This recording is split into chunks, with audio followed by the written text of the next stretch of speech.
Saps què són les plantes invasores? Les plantes invasores són plantes al·lòctones, és a dir, que procedeixen de fora del nostre territori, que han estat introduïdes en el nostre país en algun moment de la història. D'aquestes, n'hi ha un percentatge que esdevenen invasores i que es propaguen ràpidament perquè es poden adaptar a un ampli ventall de condicions de creixement. Les invasions per aquestes espècies en hàbitats naturals han esdevingut un dels problemes ambientals més importants arreu del planeta.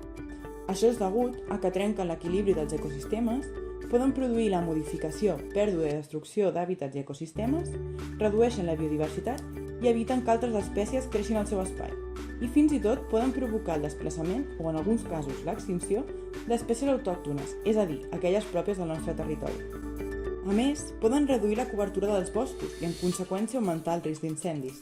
I comporten sovint costos econòmics lligats al seu control.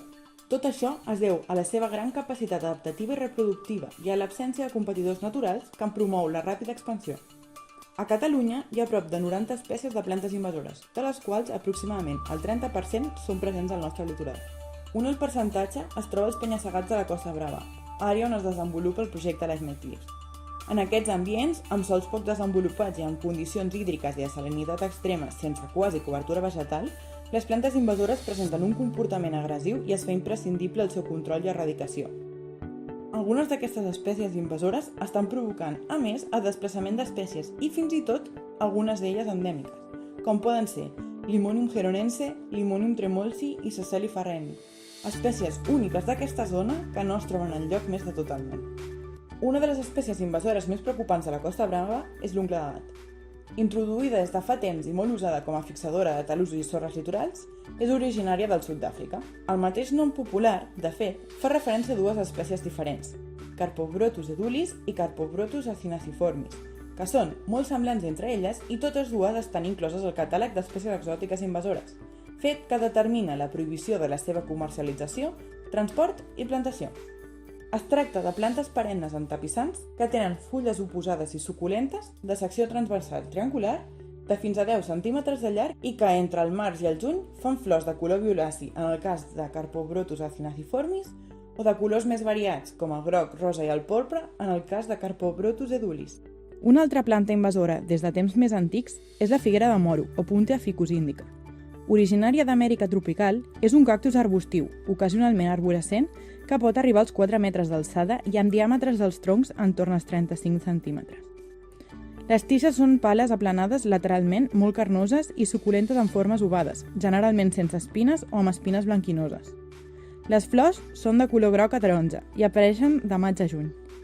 El fruit, conegut com a figa de moro, és comestible, té forma ovoide i és de color verd, taronja o vermell. Opuntia stricta es diferencia d'Opuntia ficus indica perquè les pales són més estretes i aplanades, d'un verd més clar i generalment sense espines.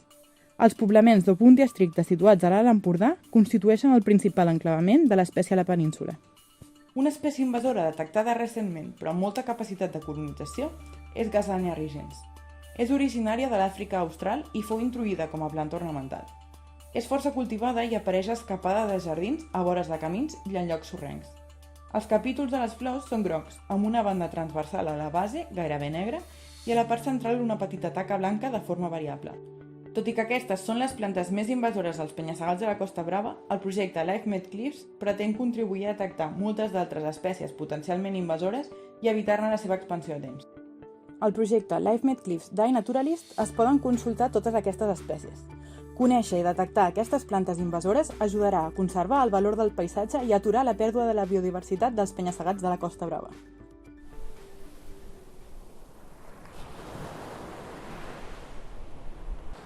Gaudir d'un litoral lliure d'invasores també és cosa teva.